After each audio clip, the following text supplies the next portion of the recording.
Good morning to you, Sajal. You're the first entrant, first enterer, not stream enterer, first enterer, which is similar. That's just I think because of the Tanajan, because of the family troubles, that my practice is rather iffy. So I'm just reading my way, and I was reading that for 1 whole hour yesterday, and there are many things that you encounter is something that we are also coming across. So there are different levels of thinking that you had, but I actually think myself to be that maggot, what Ajahn talked about in excrement, that who you can take the maggot out and put it in a good smelling flower, but it doesn't feel comfortable. It wiggles. So you put it back in the excrement, it's comfortable. And I think I can, in my case, actually I strongly see that how the way I'm kind of, I see the path, but even though this is excrement, I am comfortable or something. That is very, very strange. I'm just saying that because it's kind of difficult for me at this point. That's the amount of delusion you have. You're not seeing them as just fellow actors on the stage. You take them for real. You take your family members as really your family members. But in fact, they're just actors, just like you, acting on the stage. And sooner or later, the show will be over and all of you will go separate ways. You return to your real family. Like actors, when they finish the play, they go home to their real family. But when they're on stage, they are playing with their playing family. So you don't see this. You see the stage family as your real family. Yeah, I think that I can always say that I'm going to put it down and move away. And also these are just, including myself, these are like heaps of flesh, bones, and all this together. I see that. When the moment comes, when the mindfulness counts, I get engaged. I forget that I could keep on chanting the mantra that under the breath that you talked about many times and keep calm, but I'm really sucked in there. I think this is going back to the excrement really, and all the kind of, that means I'm thinking all these things to be real, which it is really not. These are just heaps of like dukkha and stuff, and that includes myself, and I'm seeing it, but only I think as an idea, but it's not, has not sunk in, and I don't know when or if it will ever, but I a lot of times feel that I always have the option of dropping my responsibilities and just go, just leave, and then these things that you're talking about, the actor, all these things you think about, the pseudo responsibilities, that okay, you have a child, you have to raise him, you want to be a good parent, you want to do these expectations, and not only societies but my own expectations of all these years and years of programming. So it's kind of like a tussle.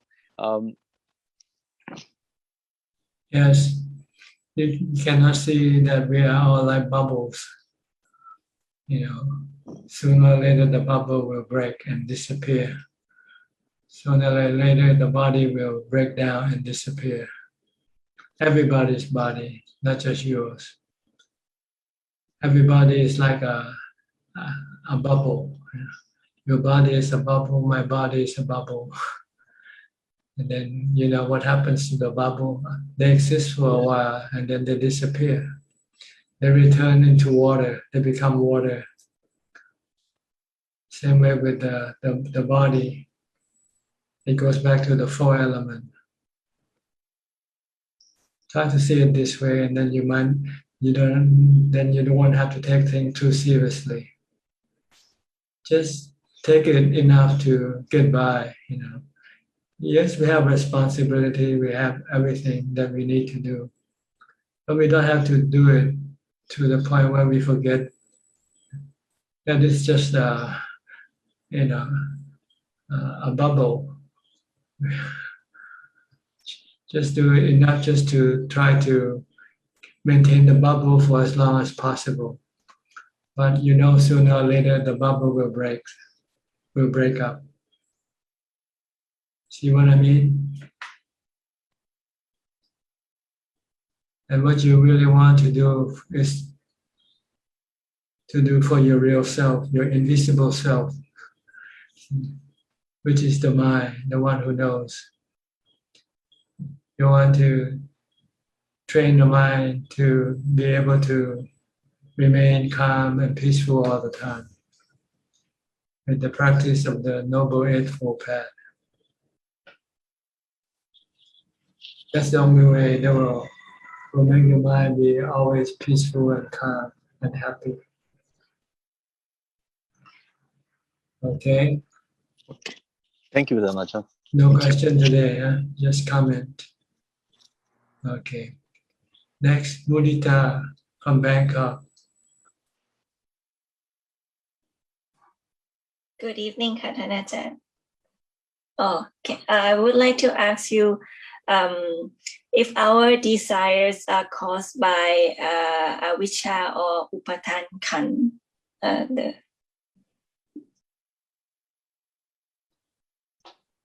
Yes, what about it?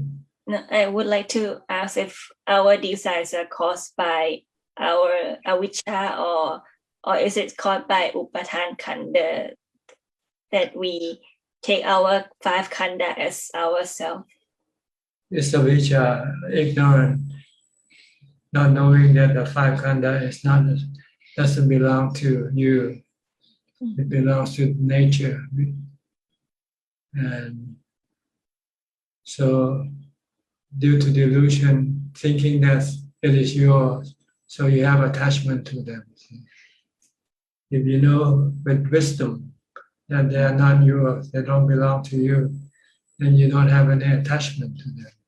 Now you know someone else, then they're not part of your family, so you don't have no attachment to them. No.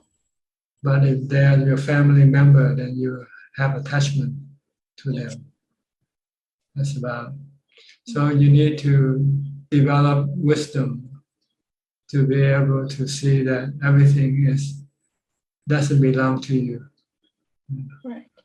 Everything belongs to nature, because everything comes from nature, from the 6 elements. Really, that's what they are: the earth, the water, fire, the wind, the knowing element, and the space element. This form everything that exists in the world, in the universe, and it keep changing, keep rising and falling. And Ajahn, may I ask you more about the knowing element and the space element? Is knowing element is our mind? Or? Yes, your mind, you're the one who knows, the one who thinks. While the space element is the room that the body exists. You need to have space for the body to exist, right? If no space, how can you? If you don't have space in your house, how can you stay in your house? It's so true. All right, that's what space means. Room for your body room for everything, room for the earth, room for the planet, room for the stars to habitate and to exist. Without room, how can these things exist, right? So you need space. Very true. Yes. Okay, Ajahn. I think I Okay. That's enough for you. Huh? Yeah. Okay. Thank you so much. Next, Willie from Indonesia. Good evening, Ajahn. I don't have any questions today. Thank you. All right. Kok Seng from Singapore. John. Yeah, good evening, Ajahn. I'd like to ask about how can we alleviate the problems of sensual desires? How to what with the sensual desire? How do we alleviate Eliminate. Well, first you have to isolate yourself stay away from them. See?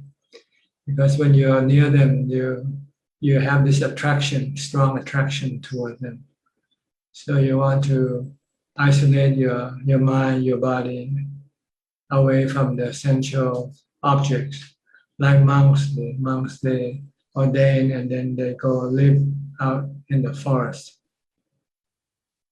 And so this is the first step.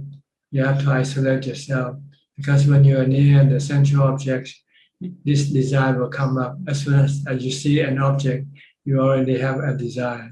Yeah. So you want to go and stay in the objects where you have no attractions, like in the forest. You see trees and you have no attraction to the trees. You see the birds, you see, things in the forest, there's no attraction. Then secondly, you have to keep the mind from wanting to get back to the sensual objects. That's when you have to develop mindfulness. Don't let the mind think about sensual objects. By calming your mind, get it into jhana. Once it gets into jhana, it becomes rested, becomes still, and becomes happy. It has another form of happiness to replace the sensual objects. And once you have jhana, and when you come out of jhana, and your happiness or your contentment from jhana disappear, and your mind will start thinking about the sensual objects again, then you use wisdom to teach the mind that the sensual objects are impermanent, and by their nature can cause you to have dukkha when they disappear, when they change. And you cannot force them to be permanent. You cannot force them to be under your control. Anatta, they are all anatta, they are natural phenomena. Once you see with wisdom that they are anicca, dukkha, anatta, then you will stop your desire permanently. Because you are running into dukkha without knowing it. It's like running into a heap of fire, a bonfire. Yeah, but once with wisdom, people will say the fire is hot. You don't want to run into the heap of fire. Same way with wisdom, you'll see that everything, all sensual objects are dukkha. They will harm you. They will cause you suffering, give you suffering, either by sadness or loneliness or whatever, all the bad feelings that you will get from these sensual objects, sooner or later.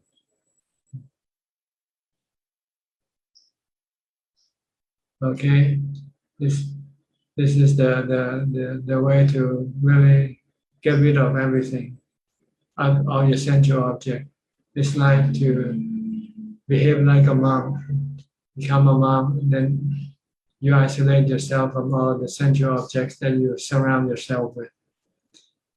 And you live with a teacher, a master meditation teacher, who will encourage you to develop mindfulness and practice jhana. And once you have jhana, he will teach you to investigate, to see that all the sensual objects are anicca, dukkha, anatta. Okay? This is good enough? All right. Philip, Adeline from Kuala Lumpur, Malaysia. Good evening, Ajahn. No questions tonight.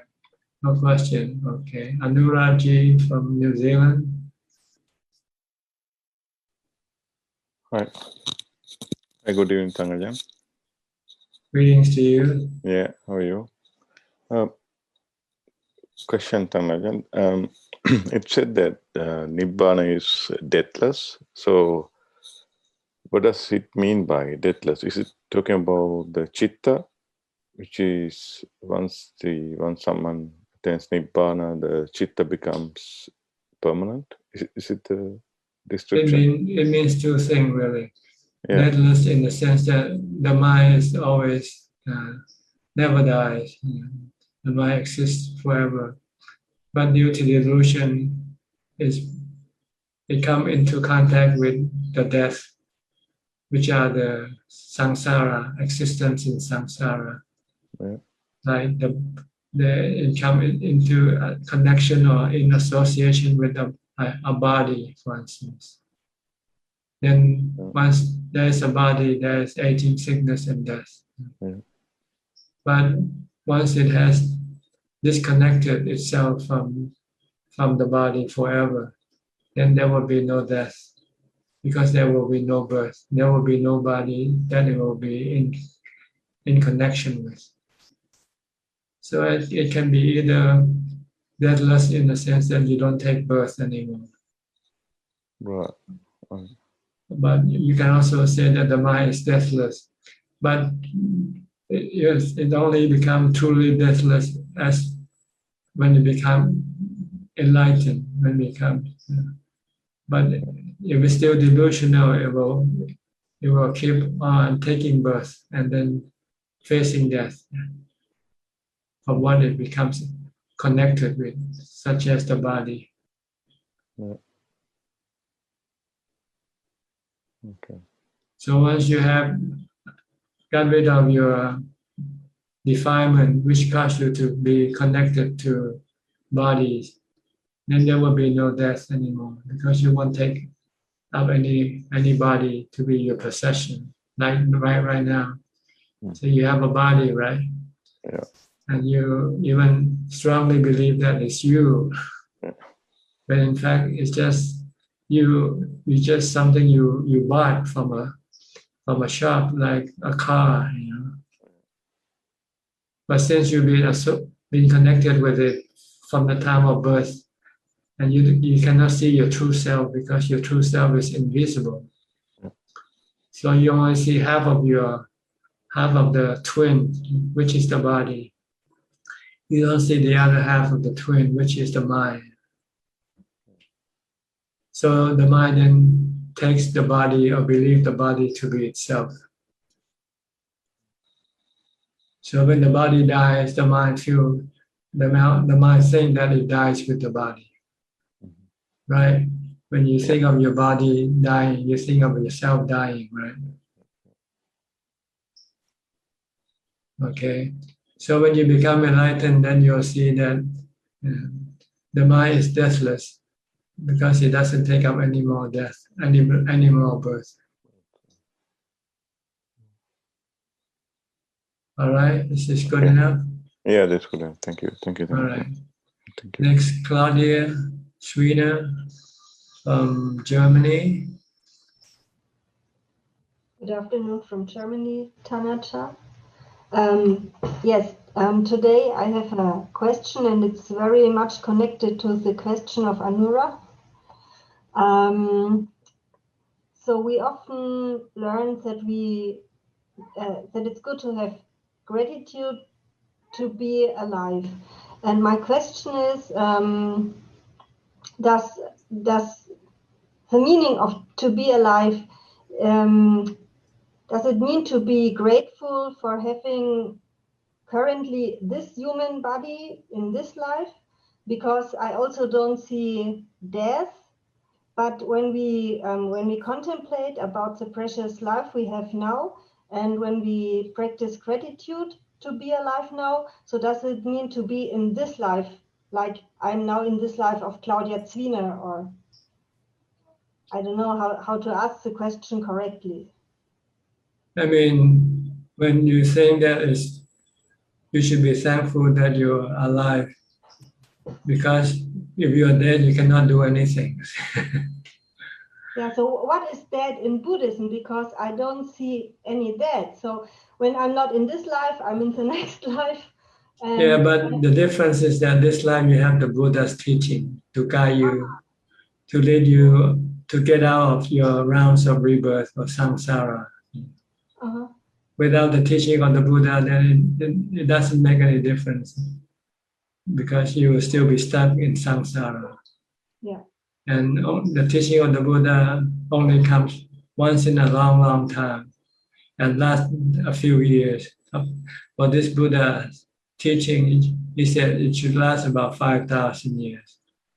Then after that, you might have to wait for another 100,000 million years for a new Buddha to come around to teach you the Dhamma again. So if you happen to be born during the time when there's the teaching of the Buddha, then you should be grateful, because here's the opportunity for you to end your rounds of rebirth, your cycle of rebirth. See? So that's what it means. But if you happen to be born in this lifetime and there's no teaching of the Buddha, you don't know anything about Dhamma, don't know anything about yourself, then it doesn't matter whether you're alive or not. But doesn't makes much difference, because you will still be stuck in samsara. Yeah. Okay, that's the point. That's the point. Yeah. That's how I can understand it, because I always did wonder. So when I'm not in this life, I'm in another life, and before I was in this life, I was in a life before, but now it's much more clear. Now I understand. Okay. Thank you very much. All right. Next, Olga. Olga, where are you from? I think this is your first time here. Welcome to our room. You have to unmute your microphone first. Okay. Yes. Good morning here. I'm from Brazil. Brazil. Okay. Brazil, yeah. Yeah, all right. You have any question? Yes, I would like to ask you something about the Satipatthana Sutta, mindfulness on breathing. Foundation of mindfulness. Yeah. Because some teachers, they say that this body, when it says body, mindfulness of the body is the body of bread. And others say that it's not. We could talk about Anapanasati instead of Satipatthana. The mindfulness of body is the body of bread, or is our own body? Our own body. That's my question. Okay. Okay. Okay. All Just right. finishing. I have been practicing being mindful of my body, and then calming my body, and then the mind, etc. But I'm not sure. Thank you. Okay. I think the problem is, first, you don't understand the sutta. What the sutta actually is telling us. The sutta is teaching us the 3 degrees, like you study in university. You have bachelor degree, you have master degree, and you have doctor degree, PhD. Okay. And you have to go step by step. You have to take the bachelor degree before you can go up to the master degree, before you can go up to the doctorate degree. So the same way with Satipatthana Sutta, it's teaching you 3 levels, actually. The first level is mindfulness, so that you can then, using mindfulness to meditate, to calm your mind, to enter into jhana. Okay. Then once you have jhana, then you have to study the nature of the 3 objects in the Satipatthana Sutta, which is your body, your feeling, and your mental objects. That they are they have the three characteristics of existence. They are anicca, dukkha, anatta. So this is the different steps of practice. For most beginners, we're dealing with the development of mindfulness, of sati. The way to develop mindfulness of sati is to focus the mind on something, such as your body. Just keep watching your body. Tie your mind to your body. Don't let your mind go thinking about other things, because you want to be able to have mindfulness to stop your thinking. So you need something to tie your mind with. So the Buddha said, use the body in all four postures. Whatever you do, just keep watching. Your mind stay with your body. If the body is standing, your mind should be standing with the body, not go think about other things. If your body is walking, the mind should be walking with the body. Everything that the body does, the mind has to be doing in tandem with the body. But we tend to do separate things together, right? You eat and you think about what you should be doing tomorrow, or think about what happened yesterday. This is not mindfulness. To have mindfulness, you have to be with the body. If the body is eating, the mind should be eating with the body. So this is what he means by mindfulness of the body, using the body as an object of mindfulness. This is during the time when you have activity. But when you sit down and you want to calm your mind completely, then he teaches us to use the breath as the point of focus, as the object of focus, to still the mind completely, to enter into jhana. So this is two separate objects of mindfulness. First, you use the body as you go about doing your things. You have to move around, right? From the time you get up. You get up, you have to go to the toilet, wash your face, brush your teeth, take a shower or whatever, get dressed, and then maybe cooking some food or eating some food. You have to be mindful of all these activities. Don't let your mind go think about yesterday or tomorrow. Don't let the mind go away from the body. This is the practice of mindfulness, using the body as the object. And then when you have time to meditate, then you sit down and then the body is not moving anymore. So you have nothing to watch except the breath.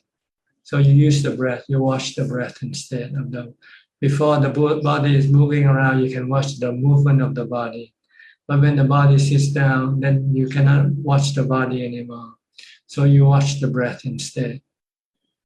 At the tip of the nose, watch the air coming in and going out at the tip of the nose. That's where the contact happens. The air contact the tip of the nose when it comes in and when it goes out. Just keep watching at that point and don't let your mind go away. Don't let your mind go think about other things. If you can do this, then your mind will gradually become calmer and calmer, and then eventually it will become still. When it becomes still, we call it jhana, fourth jhana. And the mind, with this stillness, the mind will have contentment and happiness, mental happiness, and also equanimity. This is the practice of mindfulness, to get your mind into jhana. Once you have developed this and trained yourself sufficiently until you can always enter into jhana anytime you like, then when you come out of jhana, the next step is to study the nature of the body, the feeling, and the mind objects, the mental objects. See that they are constantly changing, like the body, constantly change. The feeling is also changing. Sometimes you have good feeling, sometimes you have bad feeling, sometimes you have neutral feeling. And you can see that you cannot control them. They come and go as they like. They are changing, and you cannot control them. If you want to control them, you get dukkha. When you want to have only good feeling, when you cannot do this, you have disappointment or sadness. But if you don't control them, you just let them be, then you won't have any sadness or suffering. So this is the second level of practice. We call vipassana, or development of insight or wisdom.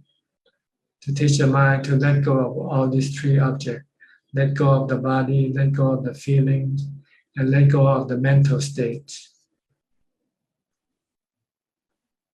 With the practice of mindfulness and meditation and contemplation or investigation. You have to do this step by step, not all at the same time. Because you need the two. First you need mindfulness. Then you use mindfulness to bring the mind into jhana. Then you use jhana, the mind that has jhana, to develop, to understand the nature, to teach it to understand the true nature of the body, the feelings, and the mental state, in order for it to be able to let go of the attachment it has on the body, the feeling, and the mental objects. Once you can do this, then you become liberated. You will have no more dukkha. Okay? So you have to ask yourself which step you are now. Where are you? First First step. Okay. Thank you so much. Yeah. But people, when they read the sutta, they say, "Oh, I can go to the third step. I can go to the second step. I can contemplate on the nature of body, feeling, and mental state." Yes, you can do that, but you cannot let go of your attachment to them. You still attach to your body, even you know that the body is impermanent. You still want it to be permanent, right? Okay. Thank you so much. Okay. Clear enough? Okay. Let me go to the next person then. Alvin Lee from Malaysia, Kuala Lumpur. Good evening, Tan Ajahn. Tan Ajahn, I was just looking back on one of the questions I asked you. I think that was the first talk last year about Sila, Samadhi, Panya. And your reply was, if you have 15% Sila, you have 15% Samadhi, and you have 15% Panya. So, if you have 40% Samadhi, 40% 40% Sila, 40% Samadhi, 40% Panya. How do we relate this in terms of when it comes to jhana or the fetters, the 10 fetters? Say if I have 15% of Sila, then how does it relate to this 15% Samadhi? Is it the first jhana, second jhana? I don't know. You just calibrated it yourself, I guess. This is just sort of a comparison. Yeah, Right, but right. in real terms, you have to calibrate it from your practice. You'll find out, because we have, when you have 15 sila, it means you only have 15% of your time to practice. Right. Okay. That's what it means. If you have 100% sila, like you become a monk, then you have 100% time to practice your mindfulness. So the probability of getting jhana is much more than 50% or 10%. Oh, okay. All right. Okay. See what you mean. Thanks, Tan. All right. Yeah, thanks. Now I know what you mean. Yeah. Okay. All right. Thanks. Next, Jolin Tay from Singapore. Good day, Ajahn. No question today. Thank you. Okay. B. Ravin from Bangkok. Any question today? Yes, Tan Ajahn, I have one or two questions. So my first question is regarding, I think, what you mentioned earlier about contemplation of the body. does this also refer to the 5 khandhas, as in the 5 khandhas is what makes up the body? No, just the one. The body is just the one of the 5 khandhas, and then feeling is the ones that comes with the 4 nama khandha. The other 4, you only investigate just the body, just the feeling, and then the other 3 will be investigated at the same time. Not investigated, will be dealt with at the same time. If you can deal with feeling, you can deal with perception, sankhara, thoughts, and vijnana. Because the one that is really the problem is the feeling. See, it's the one that seems to be the head of the pack. It keeps attacking you, so you want to be able to deal with the head of the pack first. Once you can deal with the head of the pack, the others will be under your control. So Vedana is the most difficult to get under control. Especially the painful Vedana. Like when you get sick, when you have fever, when you have pain in your body, or when you sit and meditate and you have painful feelings, you want to get up, right? You want to run away from it. If you want to let go of it, then you just have to leave it alone, and you don't have to run away from it. Just leave it alone.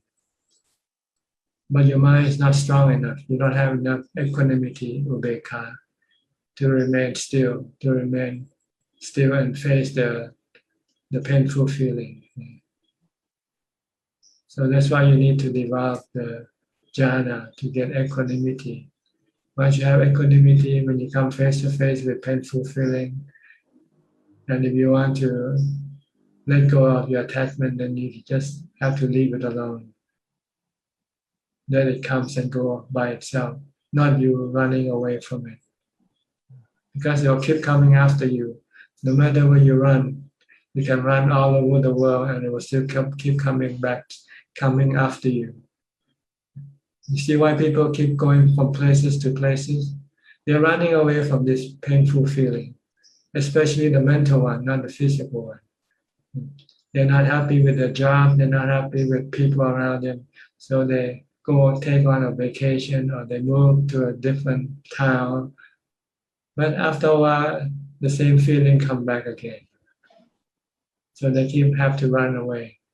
But if you practice vipassana, you can say, these are the things that is natural. They come and go. And the way to deal with them is just to leave them alone. But you need to have a strong mind, a happy mind to do it. You need to have a mind with jhana. Because the mind with jhana is happy and it can remain still in the face of unwanted phenomena like painful feeling. So the delusion is caused by the 3 poisons, lopa, tosa, and moha. No, is that what causes the delusion is not seeing that everything is anicca, dukkha, anatta. Oh, okay. Not the other way around. Not seeing everything is anicca, dukkha, anatta makes the mind have desire to get rid of the anicca, dukkha, anatta. But you cannot get rid of the painful feeling. You cannot get rid of sickness. You cannot get rid of death. You cannot get rid of aging. What you should do is to embrace it, because you cannot eliminate it from your body.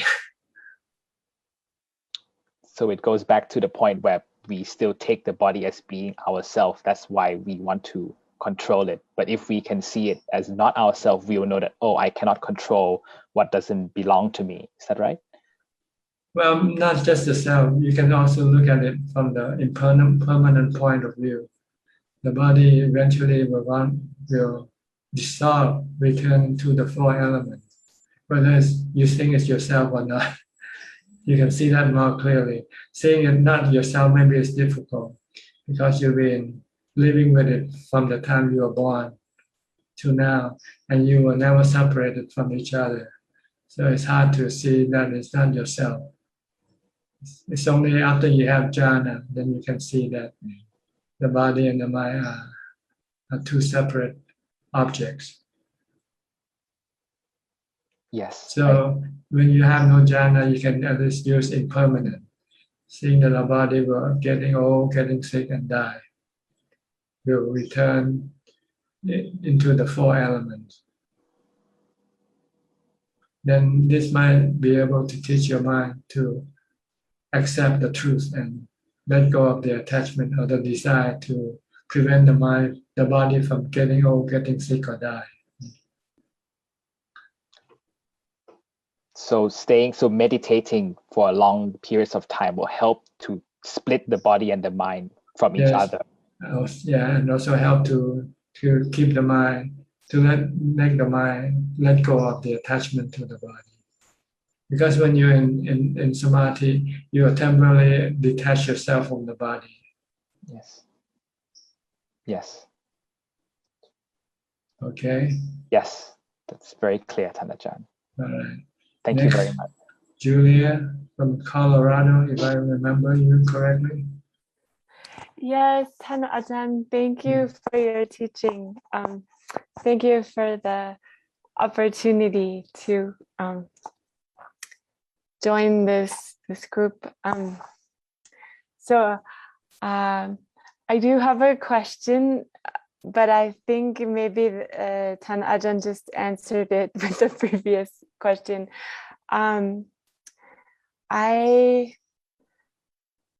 My apartment rental ended, so now I'm in a retreat cabin. Yesterday was the first day, so I felt very free and happy, and the mind was clear. But I know also that is impermanent, and so I will be doing more deep meditation. But when the jhana wears off, for me, sometimes I think it's sort of like lokuttara unpleasant situation sometimes.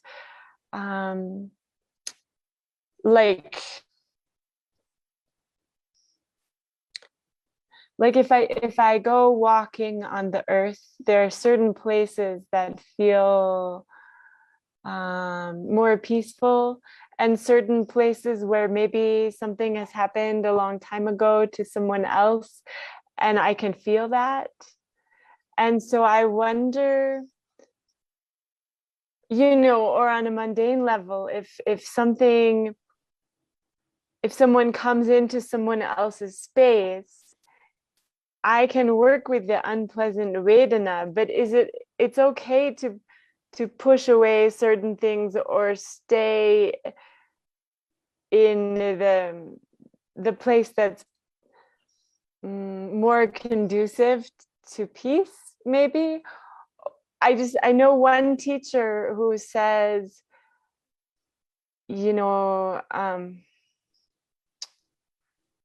that you should keep all of the senses open, but just be mindful at all the salayatana. And then another teacher says, no,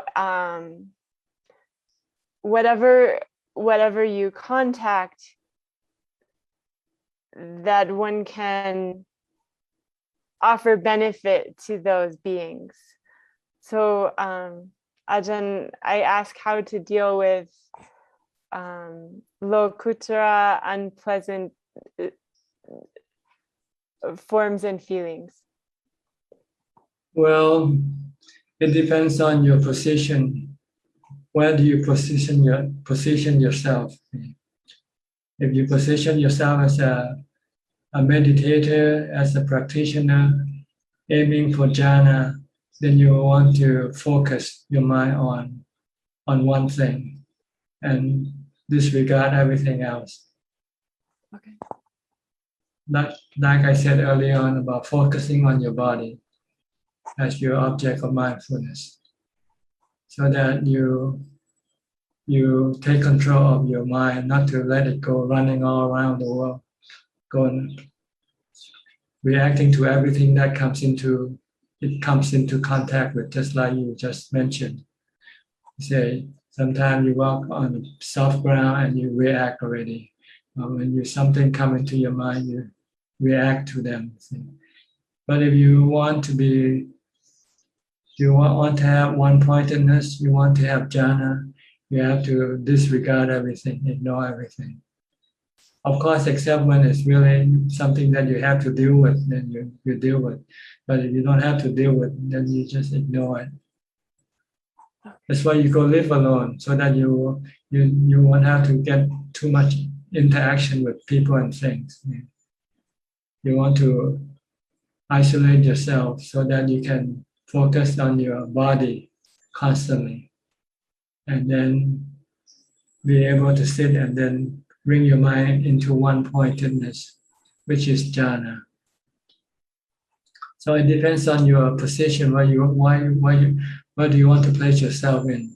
If you want to place yourself as someone who's enlightened, then you can then deal with everything that comes into your mind, come into contact with your mind, and react appropriately with metta, with karuna, with mudita, or with ubekkha. So you have to know where you are at this time, at this point in time. If you're not enlightened yet, you want to work yourself toward enlightenment, then you have to start with mindfulness and jhana. So you have to spend most of your time before enlightenment. You have to be alone, like the Buddha. He spent 6 years practically pretty much alone. But after his enlightenment, then he then comes and into contact with the rest of the world. Because to him, the world has no effect on his mind anymore. Whatever he sees or hears doesn't affect his mind. But with an unenlightened person, when you see or hear something, it affects your mind. Because you don't have the protection that you have to develop from the practice of mindfulness and wisdom. Okay? Okay, thank you, Ajahn. Next, Siddhartha from Indonesia. Good evening, Ajahn. Today I don't have any question. Thank you. Okay, Forest Town from Boston, Massachusetts. Ajahn, I also don't have any questions today, but thank you for your teaching. Okay, Sui Chek from Vancouver, British Columbia. Good evening, Ajahn. Ajahn. Any question today? Ajahn, can you explain what is a Pacceka Buddha? Pacceka Buddha. Yeah. There are two types of Buddhas there. A Buddha who, after his enlightenment, he spread the teaching to others, the Dhamma to others. And there's another type of Buddha doesn't teach anybody after his enlightenment. He prefers to keep it to himself. That's a Pacceka Buddha. One who becomes enlightened by himself and then decided not to teach to anybody else. So right now, Ajahn, like there's the Buddha teaching right now on earth. So is there any Pacceka Buddha now or no? Not possible. Well, it depends on how you define it. Someone who is self-enlightened, maybe he lives in a cave alone by himself and he never heard anything of the teaching of the Buddha, and he became enlightened. Then he can become a self-enlightened. But if he hears the teaching of the Buddha, then he will probably use the teaching to help him become enlightened, because it's easier than find a way yourself. Yeah.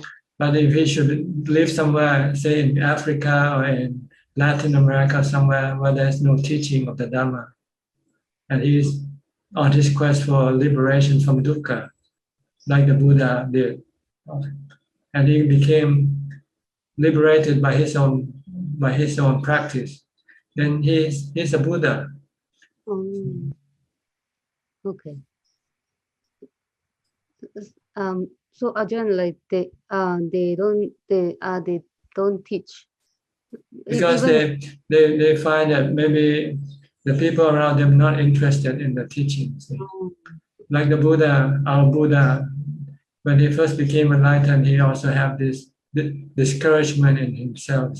He didn't want to teach anybody, because what he has to teach to people is something they won't like, and they don't like to follow his teaching. From seeing what they do with their life, they are immersed in sensual pleasures. Like teaching in America to the masses in America, you think people in America would like to follow the teaching of the Buddha? Only very few, a small minority, that will take up the teaching seriously. The rest, they don't care. They don't want to have anything to do with all this, meditation stuff. They want to go on a holiday, on a cruise. They want to make money, build house, build mansion, and all this physical thing, all this sensual pleasure thing. So that's how the Buddha thought of the world when he think about teaching other people. So he sort of I better not teach. That's what he thought. But then after a while, his compassion rises and say, hey, not everybody is the same. There are people who might be interested in your teaching. So he then divided people into 4 categories, like the 4 types of lotuses. People who has enough ability to appreciate his teaching and might be able to become enlightened. And there are those who might take a little time to teach them, and before they can understand the value of the Dhamma teaching. And then another group will take much more time than the second and the first group to teach.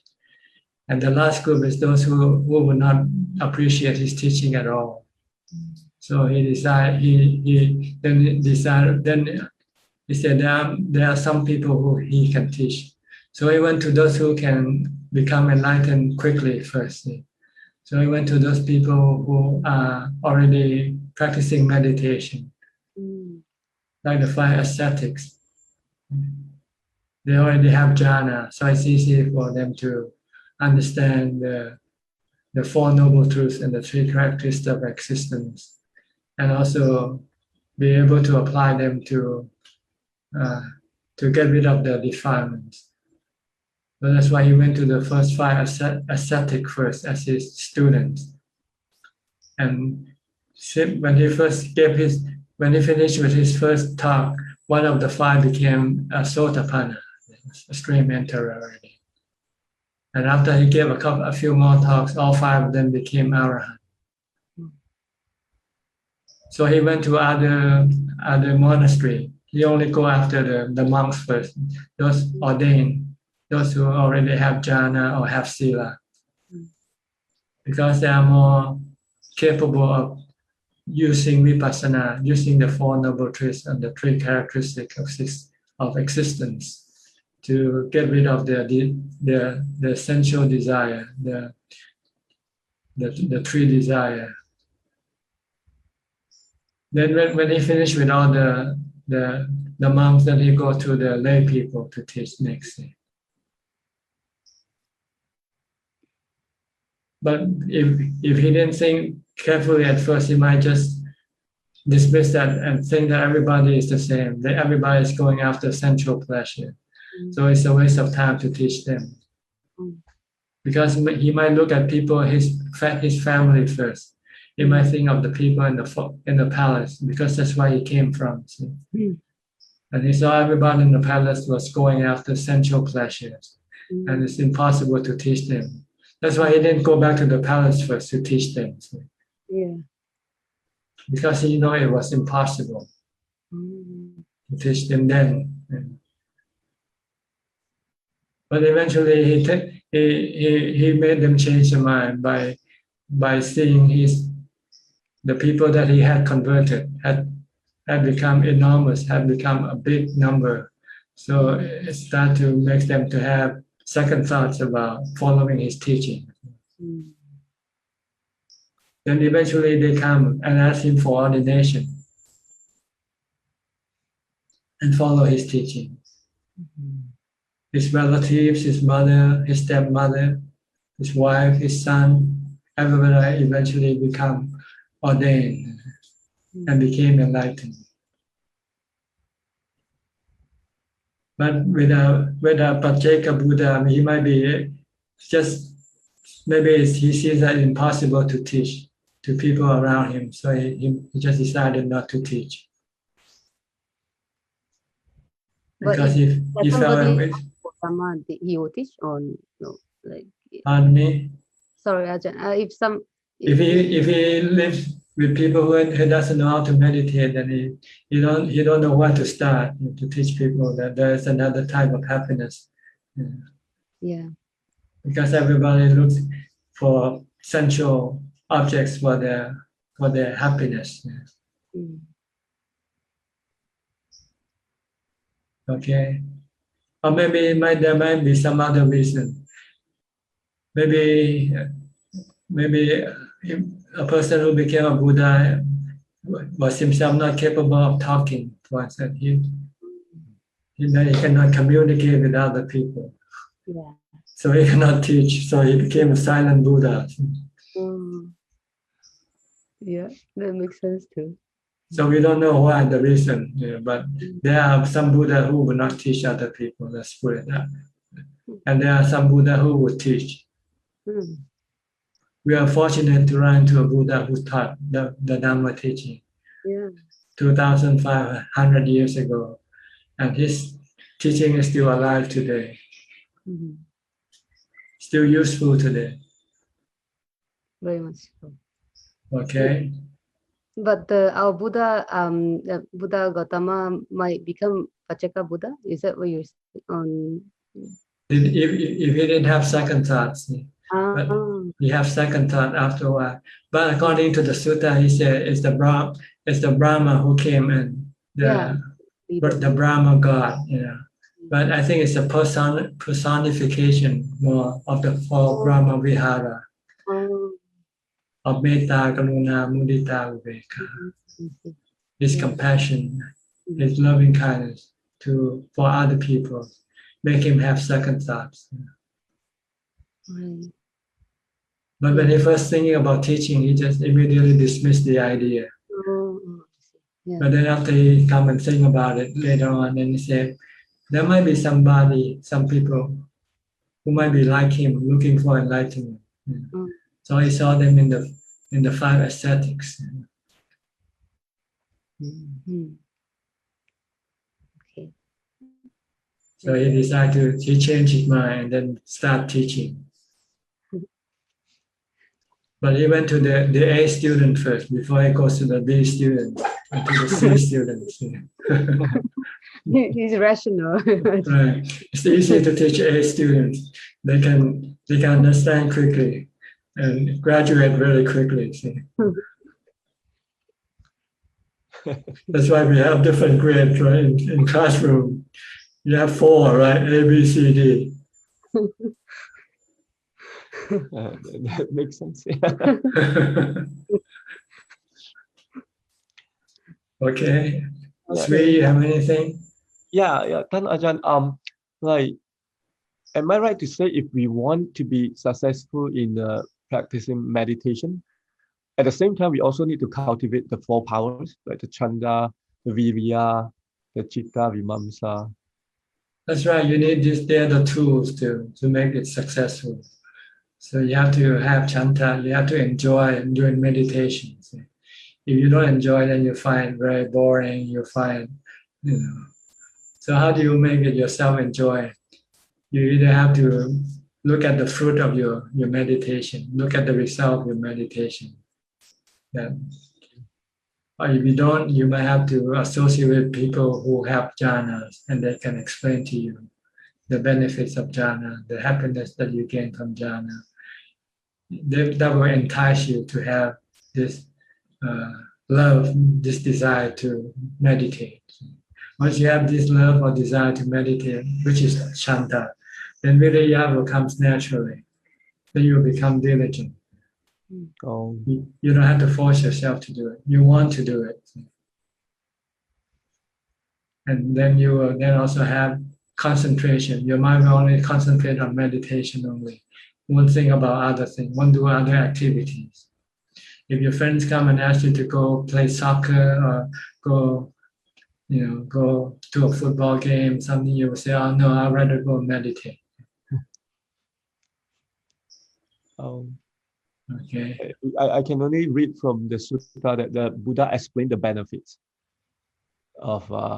That's right. You have to study the benefit that you get from practice. Then it will then encourage you to inspire you. Let's put it that way. Inspire you to do the Dhamma practice. So you want to look at the fruits of your meditation, the 4 levels of enlightenment: Sotapanna, Sakidakami, Anakami, and Arahant. This is the reward that you get from your meditation practice, Dhamma practice. Okay.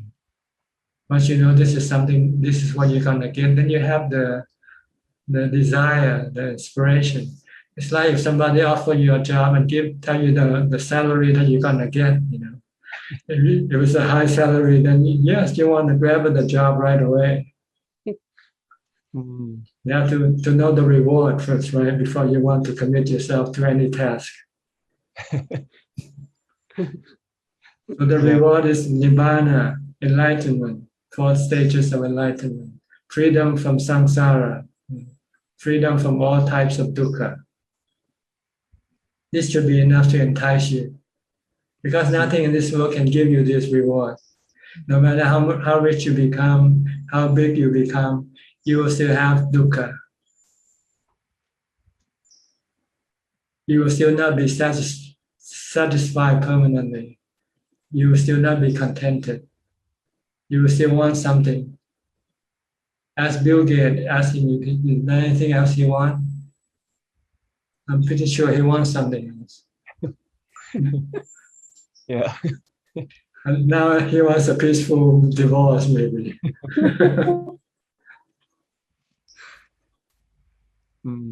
So we need to look at the benefit, then inspire ourselves. And the only way to see the benefit is to listen to those enlightened persons, not those who are not enlightened. If they're not enlightened, they can give you confusion result. Yeah, that's the problem. Because they don't know the result themselves. How can they tell you what the results are? So you need to talk to those who have already attained, have the result. Then those people can tell you definitely that it's good. Yeah, definitely it's good. Okay. Thank you, Ajahn. Thank you. Right. Next, Ricardo from Uruguay. Thank you, Ajahn. Nice to see you again. I have 2 questions. Last year, one of my boys, my son, had a new baby, my first grandson. And I was wondering if I can do anything to relate to this baby. I mean, if I should meditate and, I don't know, try to give him peace or whatever. No. Cannot do anything except teaching him, that's all. So he has to be able to understand what you say first before you can teach him. All right. Okay. Teach him how to meditate, for example? Well, you have to teach him step by step. Maybe first teaching him sila, honesty. Like the Buddha, when he taught his son, when his son became a monk, he taught sila, honesty first. Do not lie, tell his son, do not lie. Because when you lie, you are destroying your integrity, your value. See, he used a cup to take up water and put in the cup, and then he poured the water out of the cup once. He said, every time you lie, you are losing your integrity, like you're losing the water in this cup. Eventually, when you're constantly lying, then there will be no worth in yourself anymore, because nobody will trust you or believe in you. So you want to teach the basic first. Teach dana, take him to a monastery, or let him join with your dana, your charity work, and then teach them maybe first honesty. Do not lie and do not steal, do not cheat, for instance. Okay. And the second question would be intellectual. Why do we come to samsara? Why our mind gets delusion, avijja paccaya sankhara, sankhara paccaya vijnana, and eventually down to rebirth.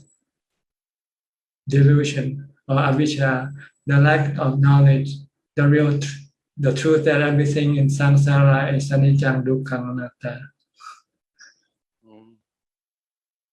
Our mind thinks samsara is the source of our happiness. That's why we come to samsara. And then we go out of the samsara. By discovering a new type of happiness, the mental happiness. That doesn't need samsara to give us the happiness. Samsara gives you happiness, but it also gives you dukkha. See? All right.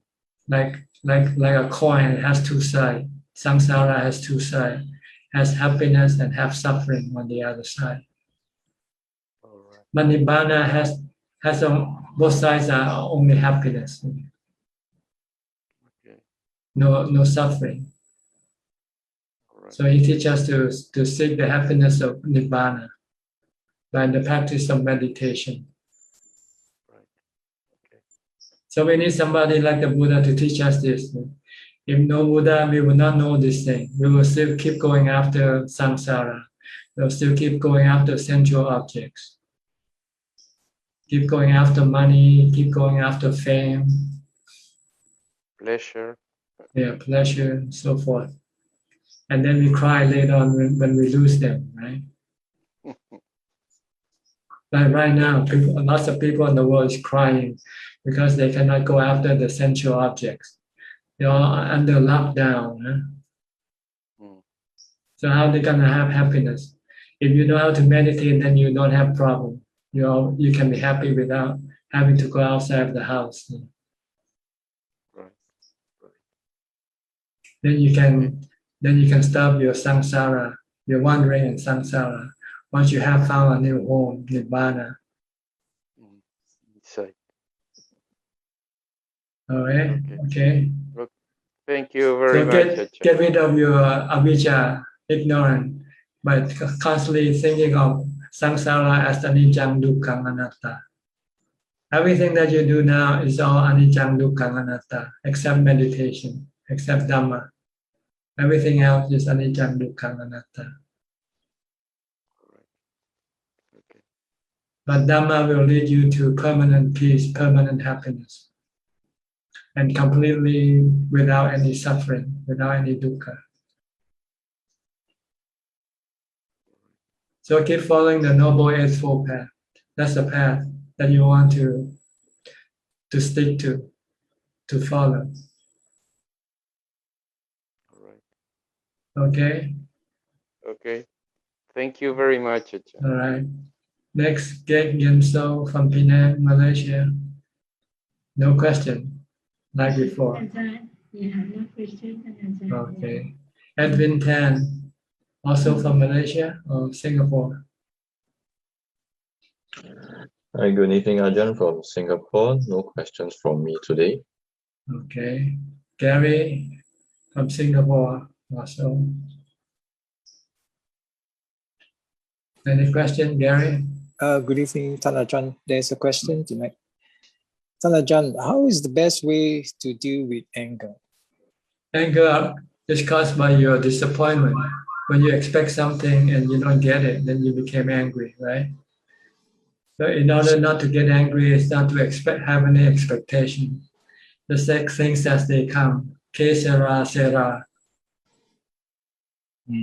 Whatever will be, will be. Then you won't get angry. But if you expect things to go this or that way, when it doesn't go, then you get angry. Okay. When you expect someone to do something for you and when they don't do it, you get angry, right? Yeah.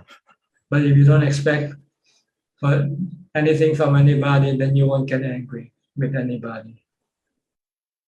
Because Ajahn, sometimes we are caught in a situation. Sometimes, for example, we feel that maybe there's some misunderstanding and we can explain our way through, meaning, for example, then don't explain. If you cannot explain, don't explain. That's it. So what? If they want to hate you, they don't want to be your friend, let them be. There are plenty of other people to be friends with, people who understand you, who will listen to you. Why try to force somebody to listen to you, to understand you, when they don't want to understand you? Yes. Okay. Right? All right. Thank you. And then you end up getting angry at the person that you want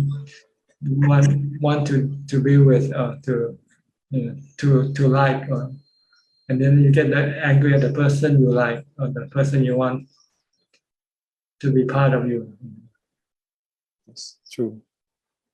Okay. Look at the impermanent. Sooner or later, we are going to have to be separated anyway. Right? So try to take things as they come. This is equanimity. Take things as they come. Good or bad, whatever. Consider to be the result of your karma. You get good thing, that's because of your good karma. You get bad thing, that's the result of your bad karma. All right, don't expect anything. So could maybe practicing metta bhavana be helpful? Yes, but I think better to practice equanimity, ubekha. Because once you have ubekha, then it's easy to practice metta. Okay. Because if you don't have ubekha, you have to force to have metta. Sometimes you're angry at someone and you have to force to be nice to someone, which is not possible anyway, right? But if you have ubekha, then you're not angry at anybody. Then you can have metta easily. Okay. So the key is ubekha, not metta. Once you have ubekha, then you can have metta, karuna, mudita easily. Okay, thank you, Ajahn. All right. Okay, next Cindy and Monica from Malaysia. Good evening, Ajahn. Good evening, Ajahn. How are you today? No question today. I have a question. This one is regarding the dependent origination. I've been reflecting that if avijja, pachaya, sankhara, which is the thoughts, and then that one activates vijnana, which is the consciousness. So if vijnana actually activates nama rupa, can I say that the nama in this context is the memory and the perception?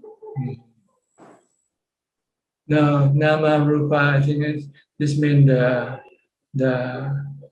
what you call sensual objects and sensual organs, nama rupa. Or maybe the five khandhas, I'm not sure here, but I think it has to do with the nama rupa is the sensual organ. I'm not sure nama rupa means body and mind. Or no, in this case, the nama, because nama rupa is actually the mind and body.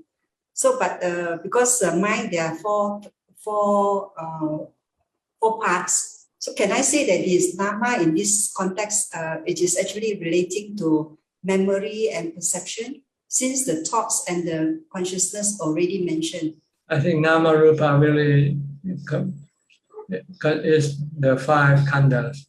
Rupa is the body, and the nama are the vedana, sanya, sankhara, and vijnana. The nama khanda and the rupa khanda. When they join, we call the five khanda, pancha khanda. See, in the dependent origination, it tells you the path that the mind travels. It starts with avijja, ignorance in the mind.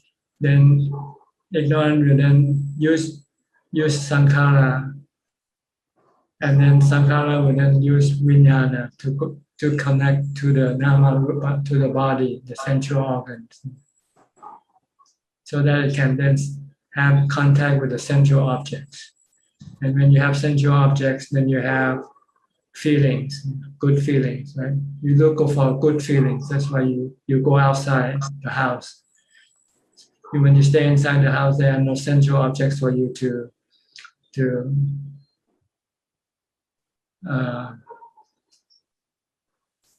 enjoy.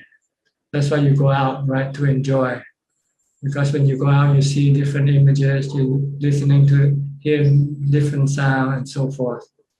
So it gives you enjoyment, it gives you good feelings. And when you have good feelings, you have attachment to this good feeling. Or have desire for more good feelings, and have the attachment for this feeling to have this good feeling all the time. So when you have no good feeling, like when your body dies, then you go look for a new body to come back and continue contacting with this new sensual objects with your new body, in order to have more good feelings. That's what it means. Okay. So in that context, the memory and perception, where does that come in this equation? Well, they work together. See, when you see an object, vijnana first come to do the work. Vijnana is the one that takes the object that the eye see to let the mind analyze, using perception as the analyzer and sankhara. See, when you see an object, then you want to know which object it is, good or bad, right? When you see someone, see something, when you first see, you might not know what it is, so you want to find out what it is. Once you find out it is something, then if it's good, then you have good feeling arising. If it's bad, then you have bad feeling arising. Then your sankhara will tell you how to react to this good or bad, this object that causing you good or bad feelings. So that means the interaction is not actually very straightforward, right? Yeah, the five khanda is working together all the time. See, the body have the five sensual organs to connect with the five sensual objects. Once the sensual object comes into contact with the sensual organs, then the vijnana, the five vijnana will come and first take this to the mind, send it to the mind. It's like a messenger that takes the messages from the body to the mind. Once the message gets to the mind, then perception will be the one to sort out things, whether these are good or bad things. Sanya. And when it's good, then feeling arise, good feeling arise. When it's bad, bad feeling arise. If it's neither good nor bad, then neutral feelings arise. And when there are feelings, then sankhara will then be the one will tell how the mind should react to these feelings. If it's good feeling, go after it. If it's bad feeling, run away from it. Right? When you see something you like, you want more, right? So you go after it. When you see something you don't like, you want to get rid of it. So this thing comes very quickly, automatically, very fast, because the mind has been programmed to do this reaction. So when you're talking about nama rupa, you're talking about the 5 khandhas.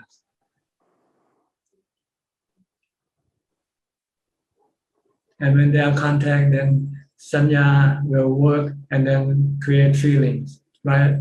But in the chain, they don't mention the sanya. They just mention the result of sanya, which is feeling, vedana. And with feeling, you have desire. One more good feeling. The desire want to get rid of your bad feeling. And then you have this attachment to this feeling. You want more of the good feeling. So when the body dies, then you go and look for a new body to replace your old body. So you can continue on getting more sensual objects to satisfy your desire. So this is how the process of rebirth keeps continuing. Okay. Yes, thank you, Ajahn. I might not explain it clear enough, but maybe it's something that is hard to understand also. But I think maybe it's because this, if you mention the sanya is the result, then I think that is okay. It's quite clear. Sanya is the cause, and feeling is the result. When you see something, if you remember that thing, then you know whether that thing is good to you or bad to you. Right? If you see someone who hates you, you know that someone is bad to you. So when you see someone who hates you, you have what? Bad feeling. Right? Because I think the cause and the results they are quite connected. So they almost twin. They come together. They're so fast. They are almost automatic. Yes. Thank you so much, Ajahn. Okay. Next, Bruce Lee, Cindy, you want to ask something? Actually, I don't really have anything to ask, but I feel that last week, Ajahn shared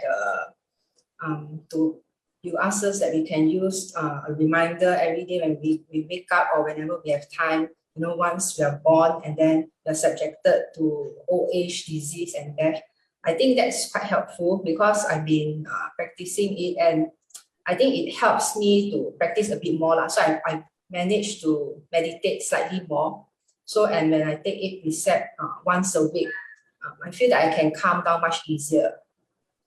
Yes, it's good to always keep reminding yourself, every day, and not just once, and try to remind you as much as you can, because we tend to forget, because we are so involved with living, involved with doing things, we forget the truth that is awaiting us, which is aging, sickness, and death.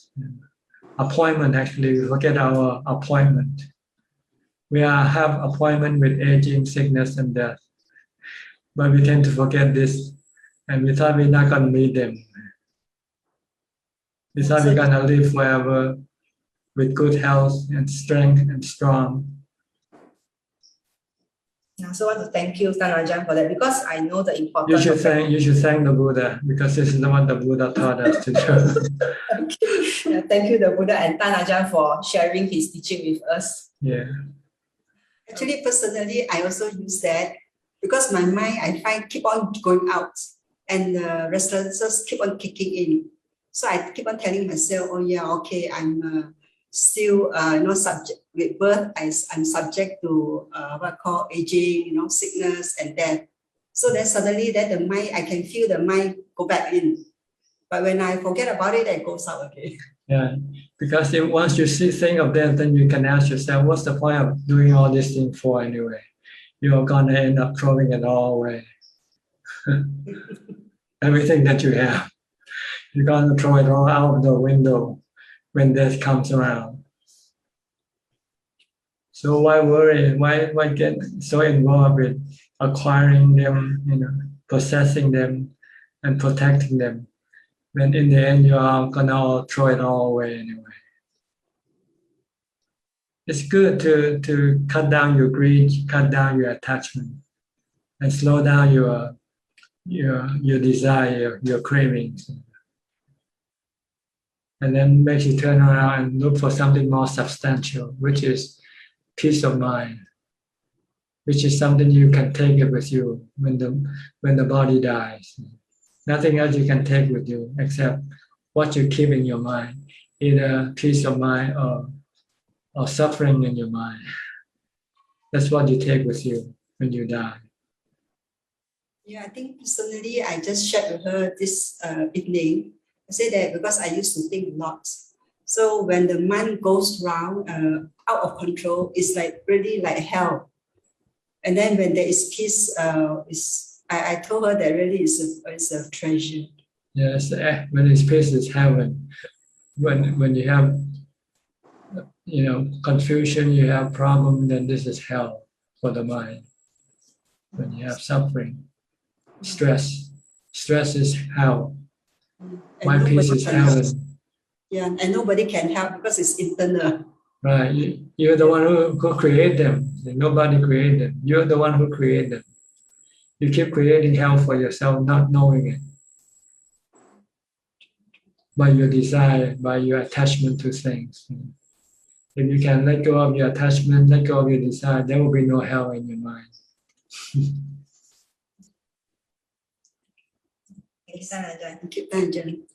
Okay. Bruce Lee, you're next from Indonesia. You have any question? Evening, Ajahn. No question tonight, Ajahn. Thank you. Okay, Evie then. Evie from Indonesia also. You have any question, Evie?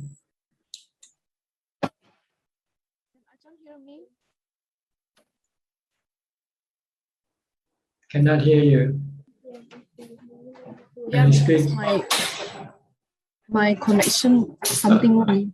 Okay, I can hear you now, but off and on. Can Ajahn hear me now? Yeah.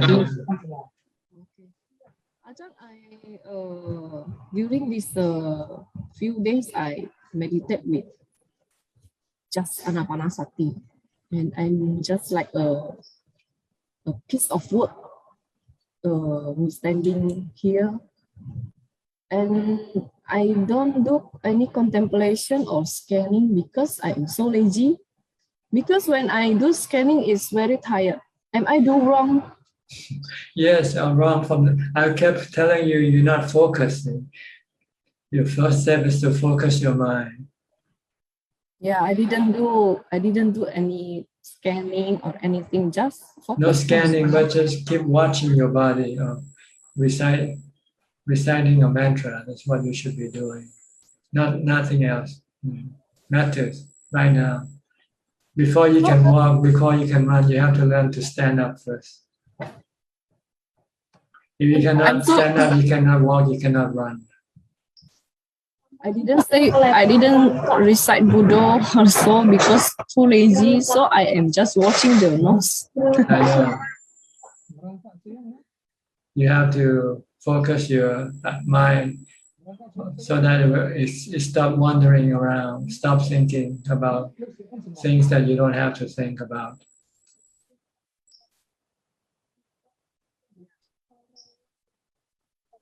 Ajahn, what is Patiweda meaning? Can't hear you. Okay. We have so many noise in the background. Yeah, the connection is okay. something.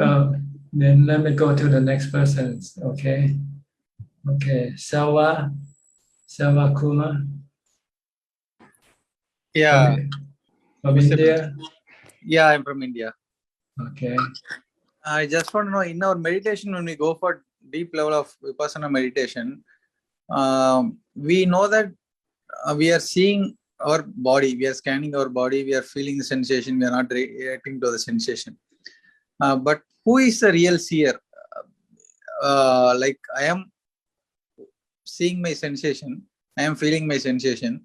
Is there someone beyond that seer? It's not someone. It's a natural thing that called the mind. One who thinks and one who knows. Okay, that is called Ananta. It's all anatta. Everything is anatta. No self. Self is just a concept created by delusion in the mind. So the final stage of Nibbana is like that silent observer beyond my mind, and I should get like become a merger. Is it like that? It's just that with Nibbana you destroy the concept of a self in your mind. No self. There's no someone seeing, but they're just seeing. No someone seeing, just seeing, hearing, knowing, but there's no one who knowing or no one thinking. It's just process. They are all process. Yes, there's thinking, there's seeing, there's hearing, there's knowing, but there's no person behind this thing. So what is that stage like? Can it be explained? Is that stage can be explained how it looks like? Or what is the form of that stage? It can only be explained by your own experience. You cannot explain clearly, completely to other people. It's like explaining colors to a blind person. Can you explain the difference between black and red or green to a blind person? So that is the final Arahant stage. Eventually, you have to see everything in completely. An Arahant will see everything in complete form. But the other stage, they see partially, not all. Okay. And one more thing is like we know what is Dharma and what is Adharma. When we focus towards complete enlightenment, should we keep having compassionate even people who are harming us in different ways, or should we teach them? Should we teach them a lesson saying that this is adharma? Because even if you are not saying them this is adharma, then we are traveling in a wrong path. So should we try to correct them or just keep on moving only with a compassionate mind? It depends on whether you can do it or not, whether they are receptive to your action or not. If they are not receptive, then you just have to leave them alone. Okay. If you can help them, help. If they don't want to accept your help, then you just forget about it. Okay, fine. Okay. Thank you. Thank you. All right. You're welcome. I see Vince, but he's not turning on his video. Vince, you want to speak from Singapore? I don't have any question, sir. Okay, no question today. Yeah, just enjoying it. Yeah. All right. Thank you. Kimraj Sharma.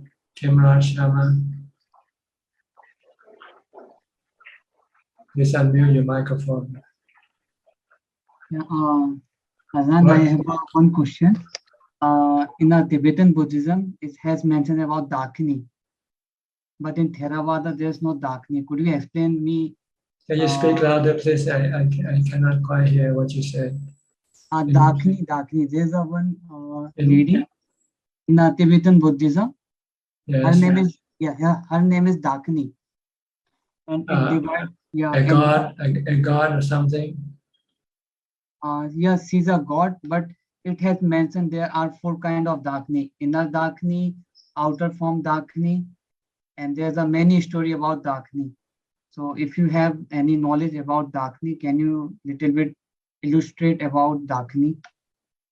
This is the first time that I heard about it, so I don't think I can say anything about it. Okay. I didn't study any Tibetan Buddhism. Okay. Yeah, fine. That was my question. Okay, sorry about that. No, it's fine. Okay.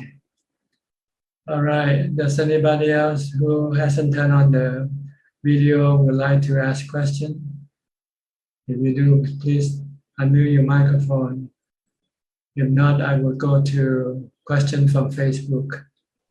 Okay. Facebook, Kunla, is there any question from Facebook today?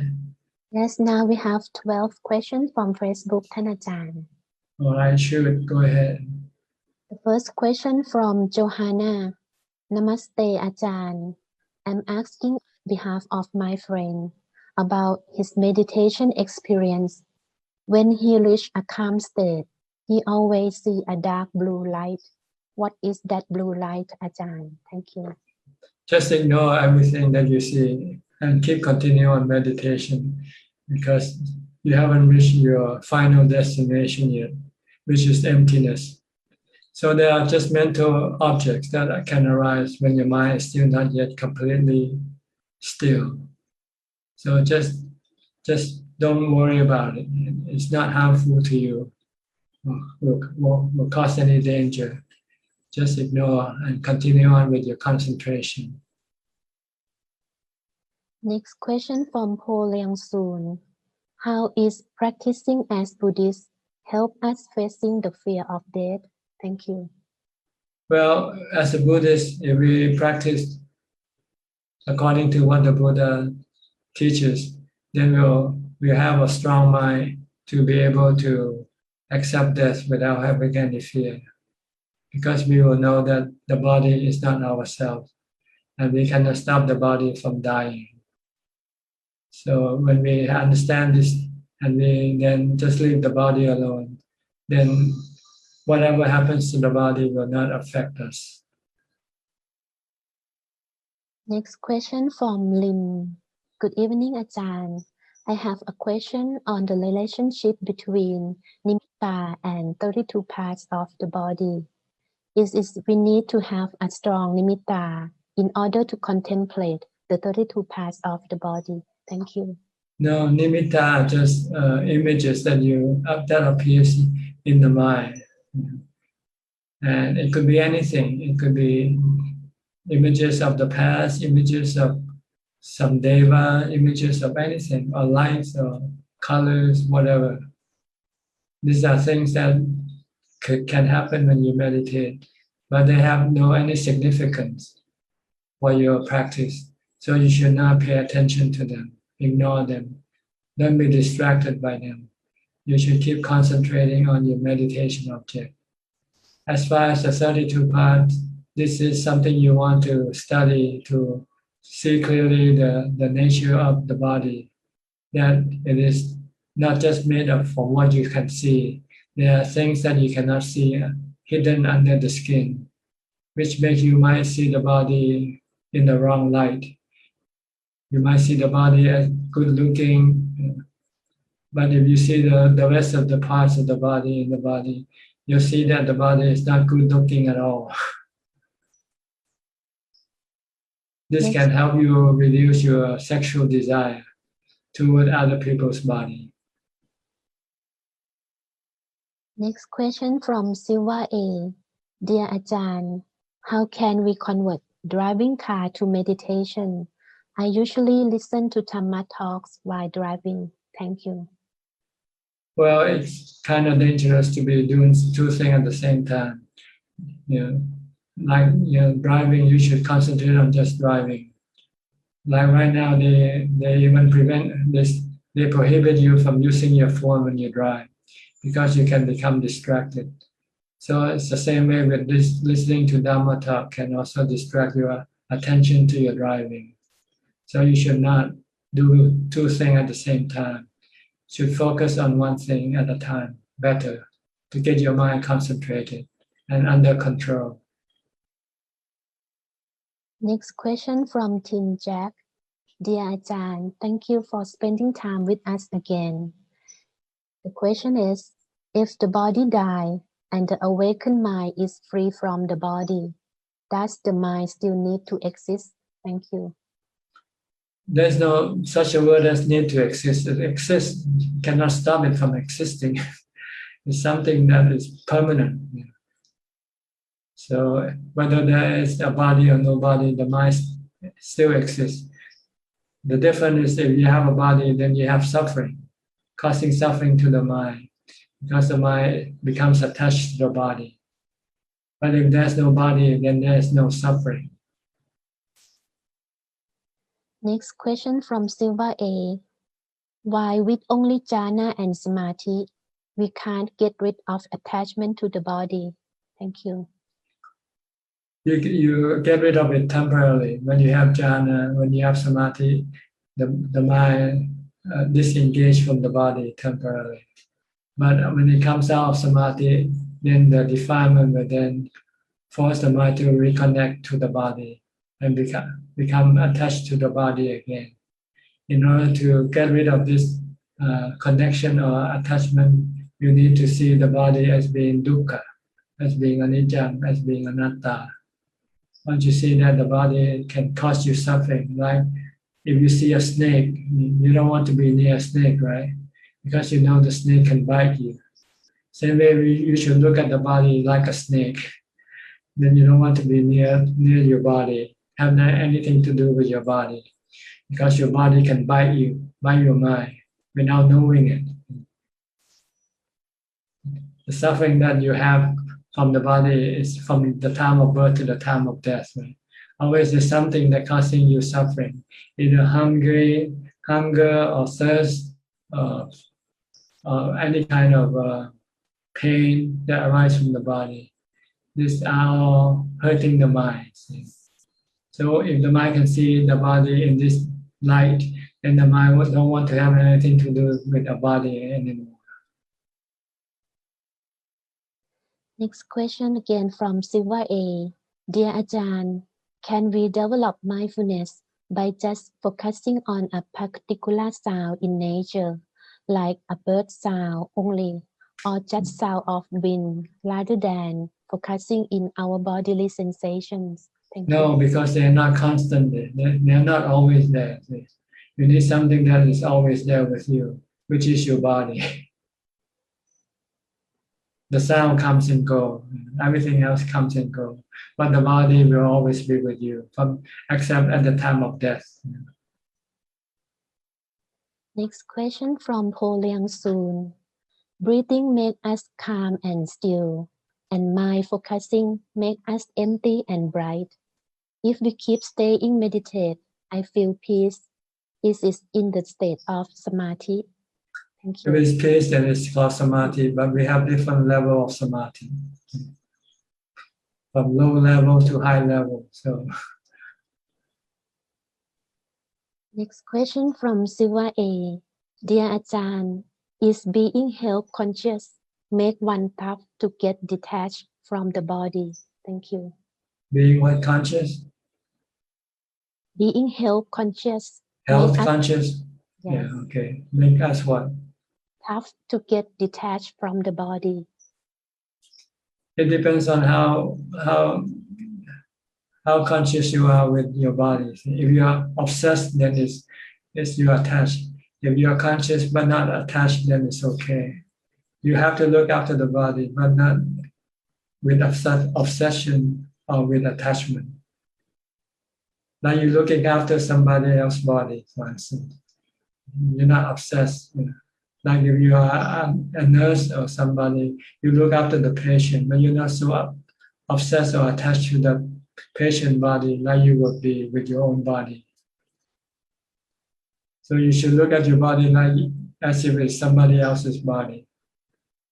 Look after the body just like you're looking after somebody else's body. Then you won't have any suffering. Because when you look after somebody else's body, if they die, it's gonna hurt you, not gonna hurt you. Right? Unless you are obsessed or you are attached to that person's body, then it can hurt you. But if you're not obsessed or attached, then it will not hurt you. So this is how you should look at your own body, how you should deal with your own body. As if it's somebody else's body, not your body.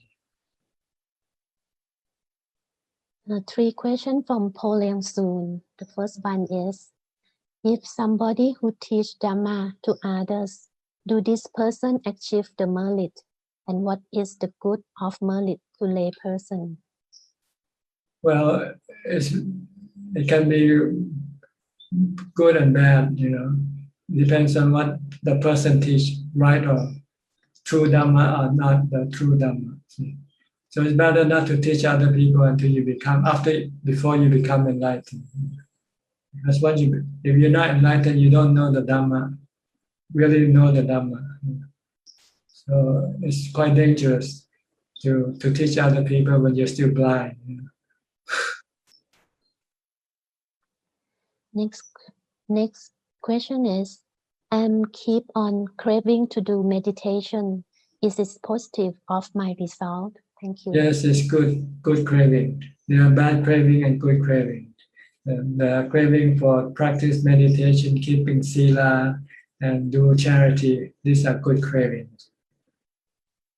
Because they will liberate your mind from suffering. Next question. Can I practicing knowing to my breath anytime and anywhere I go in order to make my mind mindful? Thank you. Try it, don't ask me. You have your breath, you can do it now, do it anytime. And last question from Christine. Good evening, Ajahn. Mind always stay in the middle of our heart when we meditate. Is this correct? No. The heart and the mind are two separate things. But sometimes we feel that the mind is in the heart, but it's not. It's just a misunderstanding. The heart and the mind are two separate, and the body and the mind are two separate things. That's all the question. Just now I saw a few people came in and they went out again. Nayasami raised his hand. Okay, Yannasangwararam. Hello, Ajahn. Can you hear me? Question from you? Yes, my question is, once people manage to realize the first noble truth, could it lead them to like a major depressive episode in their life? Can you repeat your question again? My question is, if someone reached the first noble truth, the noble truth of the suffering of life, can it lead them to a major depressive episode? Like, can they go into a deep depression because of that? It can lead you to anywhere, because we all know the first noble truth, and it leads us to all different directions. Sometimes it leads us to a monastery, sometimes it leads us to a bar, when you have dukkha, you have to find a way to get rid of it, right? Sometimes you go on a holiday to get rid of your dukkha. Sometimes you go to meditate in a monastery to get rid of your dukkha.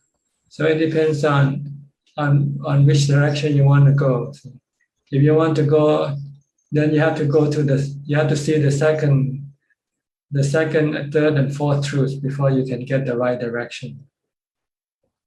If you just only see the first one, is not good enough. You have to know that your dukkha is caused by your cravings, the sensual pleasure craving. So you have to stop your sensual pleasure craving by using the fourth noble truth, which is the path to the cessation of dukkha, to the cessation of your cravings. So you need, once you have dukkha and you know that it's because you have sensual pleasure, craving for sensual pleasure, then you want to eliminate your craving for sensual pleasure. And the thing that will be able to eliminate is the practice of the fourth noble truth, which is the eightfold path, the eightfold path. Of Sila, Samadhi, and Panya. Yes, but then Ajahn, like in our own unfolding intellectually, excuse me, intellectually I understand this thing, but my own unfolding in the mind of the real understanding about, I think at the level of the real understanding, like the Bhavanamaya Panya, I don't quite see the Noble Eightfold Path or this thing. I understand it only intellectually. So in that unfolding, I was saying that about the first and second Noble Truth can, be just really realizing it through their own experience that really life is suffering, because we are attached to, we will expect life to give us happiness, we expect the sensual pleasure and the mundane life to be it, to be the thing that gives us what we want. But then when we find like, like the Buddha is right, he discovered this thing and it's real, not just on an intellectual level, but like really start to experience that suffering could be quite a big shock to our system, no? Yes. He sees the impermanent nature of the happiness that you get from sensual objects. Because at that point, we still don't see the happiness of Nibbana. We don't see any permanent happiness. At that point, practice, we just only see now only suffering. Everywhere we look, there's only suffering. Well, every time you stop your dukkha, you see partial Nibbana, really. Yeah, like in my meditation, sometimes I do experience that. That's right, you got temporary Nibbana. So the goal is to make it permanent. Somehow your sound keep coming off and on. Can you still hear me? Yeah, I can hear you. So see, in the practice, you don't get Nibbana right away, 100%. You don't get rid of your suffering or dukkha right away. You do it like as one at a time or two at a time. You just keep chopping it off from your mind until they are completely gone. Then you have 100% Nibbana.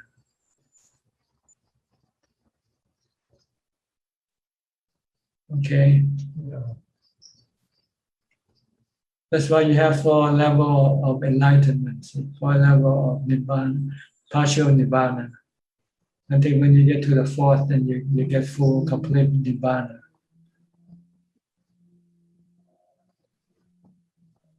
All right. Anybody else have any question?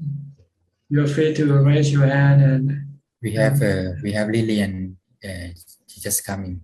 Lillian from Bangkok. Yes, okay. Right. Lillian, any question, Lillian? Listening in, but a bit late today. It's okay. There's no appointment here. Yeah. You can come and go anytime you like. Yep, just listening in. No question. Yep. Okay. Alvin Lee. Alvin. Okay. Ajahn, going back to Jack's question of Pacceka Buddha, I've heard this term called Sabaka Buddha as well. And also another question, isn't Arahant can be considered Buddha as well? No, according to the definition, Buddha is a self-enlightened person. Arahant, Savaka Arahant. Savaka means student or listener.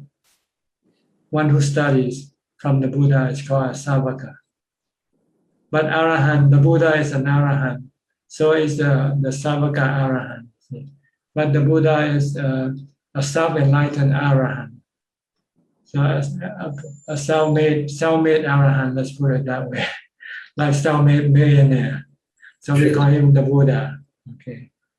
Why the Arahant, they're not self-made millionaire. They make money from the millionaire. They go work for the millionaire. And then they get paid by working for the millionaire. So they don't call themselves self-made millionaire. They call themselves employed millionaire. Okay. Okay, thanks. Okay, thanks, Ajahn. Thanks. So there are two types of arahant: self-made arahant and arahant who study from the Buddha, from other arahant. Thanks. Okay.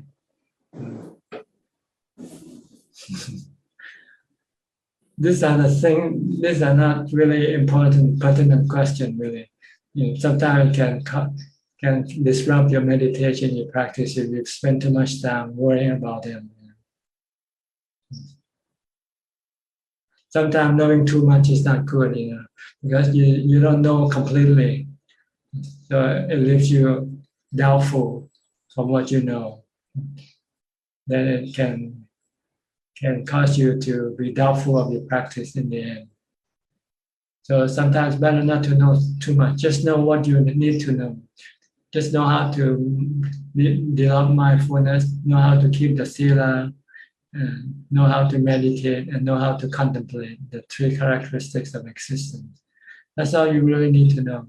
Other things, just they are good information, but if you get it wrong, then it can become a problem. Like the parable of the 5 blind men feeling an elephant, describing an elephant. One person touched the tail of the elephant and said, "Oh, this thing is a rope. It's a piece of rope." Another one feel the trunk. Right? It's like a snake. No, like a spear. The trunk, the sharp point. You call that a trunk, right? And then one feel the nose of the elephant and say, "Oh, this is like a snake." And one touch the stomach of the side of the elephant and said, "This is like a wall." It's all true, but it's not complete truth.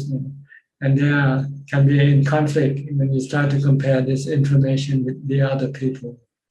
So when you start to talking Dhamma with other unenlightened person, you can end up like five blind men describing an elephant. So it's better to talk to a person who is not blind. Then he can tell you the complete story, the complete picture of the elephant. And right now, the Buddha said all you need to know is how to practice the Noble Eightfold Path. That's all you really need to know. The Buddha said the knowledge that he knows are like the leaves in the forest. And the knowledge, the information or the knowledge that he teaches us is like the leaves in his hand. He pick up a few leaves in his hand and ask the monk, which are more, the leaves in my hand or the leaves in the forest? And the monk said, of course, the leaves in the forest must be more than the leaves in your hand. The Buddha said, exactly, the knowledge I teach you just like the leaves in my hand, but the knowledge that I know are like the leaves in the forest. But I don't teach you all of them because it's not important to you to know.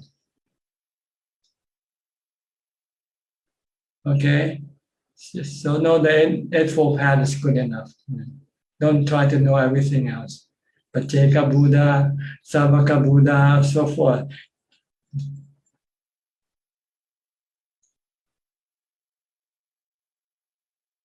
Or Bodhisattva, all these things, they are peripheral information that you don't need to know. And sometimes it can become confusing if you don't understand all this terminology. You can get confused. Okay. Anybody else? Any question? It's almost 2 hours, 2 more minutes, and we'll have our 2 hours. Okay. If nobody have any question, maybe it's time for us to call this meeting to an end. Thank you very much for your participation. Enjoy talking to you, enjoying sharing the knowledge with you. I hope there can be some benefit and help you advance in your practice. So in the meantime, please be safe, be healthy, be mindful, and keep on practicing. Sooner or later, you will become enlightened. Thank you and goodbye. สาธุเจ้าค่ะ Thank you, Thang Ajahn. Sadu, Thang Ajahn. Sadu. Thank you, Edwin. Thank you, Edwin. Thank you, Thang Ajahn. Thank you, Edwin. Thank you. Thank you, Tula. Bye bye. Thank you, Kunla. Bye bye. Thank you. Bye bye. Good night